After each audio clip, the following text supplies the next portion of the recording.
ఇక బీజేపీ నేతల నామినేషన్లకు సంబంధించి మరింత సమాచారం మా ప్రతినిధి స్వప్న లైవ్ ద్వారా అందిస్తారు. స్వప్న, చెప్పండి, బీజేపీ అభ్యర్థులు ఈరోజు ఎంతమంది నామినేషన్ దాఖలు చేశారు? దీనికి సంబంధించి పూర్తి అప్డేట్స్ ఏంటి? 119తో వాళ్ళు ఇప్పటి వరకు ఇచ్చినటువంటి సీట్లు 88. అయితే దీంట్లో మనకి ఇంకా 37 పెండింగ్ లో ఉన్నాయి. 30 సంబంధించి మిగతా వాటికి సంబంధించి ఒక 11 జనసేనకి ఇస్తారు అనేటువంటి మాట జరుగుతుంది. సో ఓవరాల్ గా ఇచ్చిన వాళ్ళలో ఎంతమందికి నామినేషన్ చేశారంటే నిన్న ఒక 6 నామినేషన్ చేశారు. వాళ్ళు ఎవరంటే బెల్లంపల్లికి సంబంధించి శ్రీదేవి, అదేవిధంగా నిర్మల్ మహేశ్వరికి, నిజామాబాద్ అర్బన్ కి సంబంధించి ధన్పాల్ సూర్యనారాయణ తను కూడా నిన్న వేయడం జరిగింది. అండ్ చెవెలకు సంబంధించి ఎస్ సత్యం, అదేవిధంగా వరంగల్ ఈస్ట్ ప్రదీప్ రావు నిన్న నామినేషన్ వేయడం జరిగింది. అదేవిధంగా భూపాలపల్లికి సంబంధించి కీర్తి రెడ్డి వేసింది.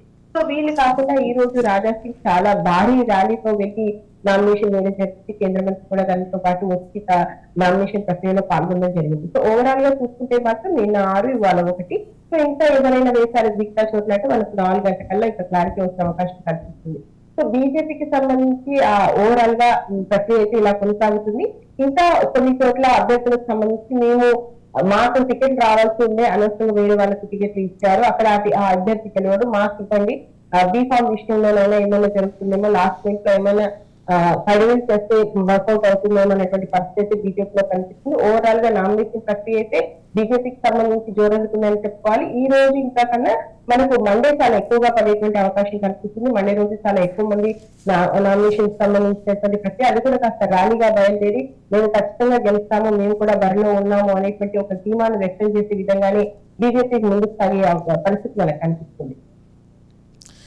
అయితే బీజేపీకి సంబంధించి ఇప్పటికే పొత్తుల అంశం తేలని నేపథ్యంలో అంటే జనసేన పొత్తు ఉంటుందా ఉండదా అనేది కూడా కాస్త సందిగ్ధత ఉన్న నేపథ్యంలో జనసేనకి ఎన్ని సీట్లు ఇచ్చే అవకాశం కనిపిస్తుంది? జనసేనకు సంబంధించి పొత్తులకు సంబంధించి ఇంకా మాట్లాడుతున్నటువంటి పరిస్థితి మనకు కనిపిస్తుంది. ఎందుకంటే షర్లింగంపల్లికి సంబంధించి ఇవ్వకూడదు అని చెప్పేసి కొండా విశ్వేశ్వరరెడ్డి కాస్త ప్రెషర్ తీసుకొస్తున్నారు. అదేవిధంగా కుక్కట్పల్లికి సంబంధించి కొన్ని నియోజకవర్గాలు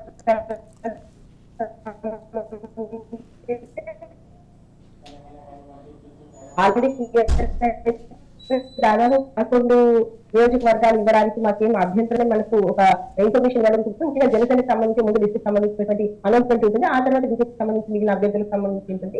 దాదాపు అయితే ఇప్పటి వరకు వచ్చినటువంటి ఇన్ఫర్మేషన్ ప్రకారం 11 నియోజకవర్గాలు జనసేన కేటాయించడానికి బీజేపీ అంగీకరించినట్టుగా తెలుస్తుంది.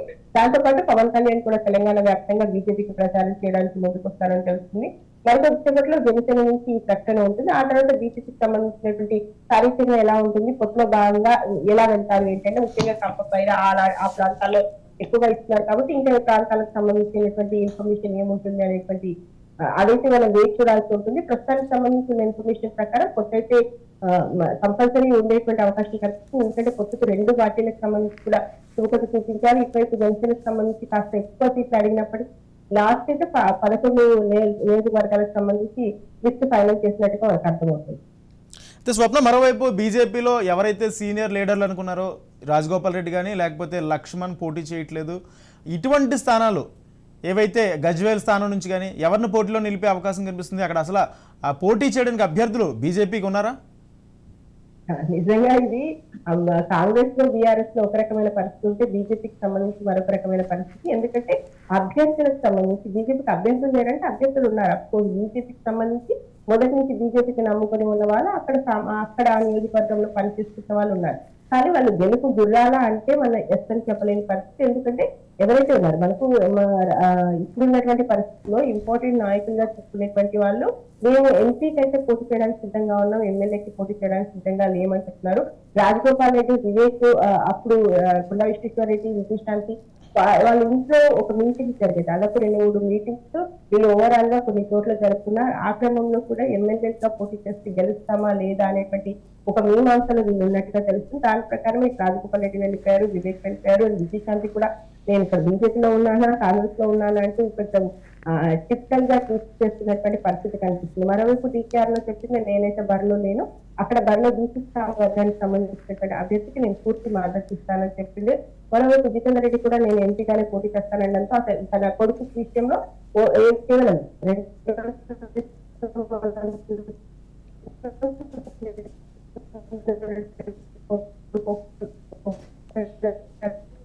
పేరు పెట్టేసి చేయడం జరిగింది. ఇంకా కిషన్ ఒప్పించారు. దాంతో అక్కడ విషయాలు కూడా తన మాధ్యమంతో ఉన్నారు.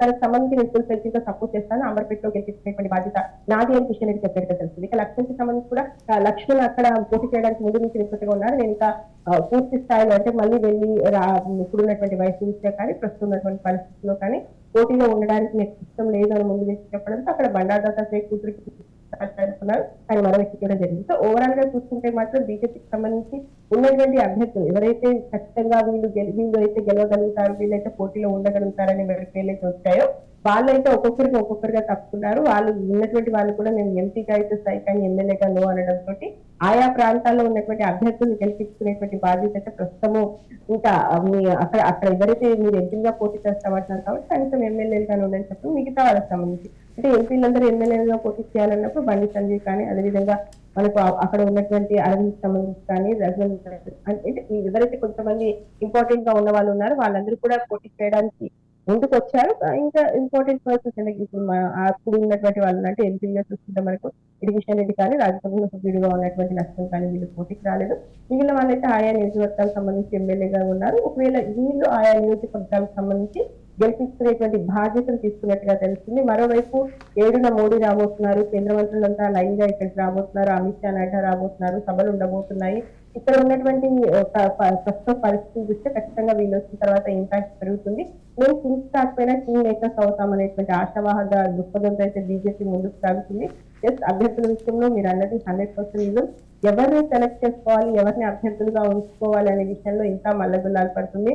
మొత్తానికైతే జనసేనతో పొత్తులో భాగంగా వెళ్తే సామాజిక సమీకరణ స్వప్న సమీకరణ ఏదైతే బీజేపీ ఇప్పటికే జంపింగ్లతో తలపట్టుకున్న పరిస్థితుల నేపథ్యంలో ప్రధానంగా పార్టీ నుంచి ఇంకా ఎవరైనా వెళ్ళిపోయే అవకాశం కనిపిస్తుందా? అటువంటి సిమ్టమ్స్ ఏమైనా ఉన్నాయా? అయితే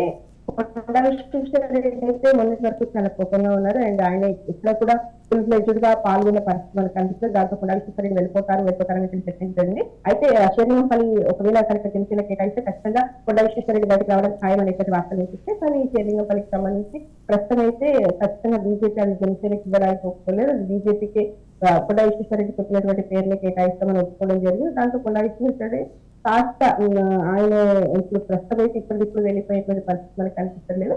మరొక వైపు అయితే విజయశాంతికి సంబంధించి ట్విట్ చూస్తుంటే మాత్రం ఆమె బీజేపీలో ఉందా లేదా అనేటువంటి సందేహం కలుగుతుంది. ఇప్పటి వరకు అయితే ఎక్కడ పూర్తి స్థాయిలో జనాల్లో పూర్తి బీజేపీకి ఓటు వేయండి అని ఆమె అడుగుతున్నటువంటి పరిస్థితి లేదు. చాలా వినూతంగానే కనిపిస్తుంది మనకి. ఎప్పుడైతే ఇప్పుడు ప్రస్తుత పరిస్థితిలో జితేందర్ రెడ్డికి సంబంధించి ఆయన కొడుకు సీట్ ఇచ్చారు కాబట్టి ఆయన ఉండేటువంటి పరిస్థితి మనకు కనిపిస్తుంది. ఇప్పుడైతే మేజర్ గా చెప్పుకోదగ్గ నాయకులు ఎవరు లేరు. ఎందుకంటే అప్పట్లో రాజగోపాల్ రెడ్డి, వివేక్ పోతారనేటువంటి చర్చ జరిగింది. ఆ సమయంలో ఇస్తారెడ్డి విజయశాంతి పేరు కూడా వచ్చింది. సో వీళ్ళైతే ప్రస్తుతం ఇంకా అటు ఇటు కాకుండానే ఉన్నారు. ఏ క్షణంలోనైనా ఏదైనా జరగవచ్చు. కానీ ప్రస్తుతం ఉన్నటువంటి ఇన్ఫర్మేషన్ ప్రకారం ఈ మధ్య కాలం అంటే ఇప్పుడు ఇంకా ఆల్రెడీ వెళ్ళిపోయిన వాళ్ళు వెళ్ళిపోయారు, ఉన్న వాళ్ళంతా ఉంటారు అనేటువంటి సంకేతాలు బీజేపీ నుండి వస్తున్నాయి.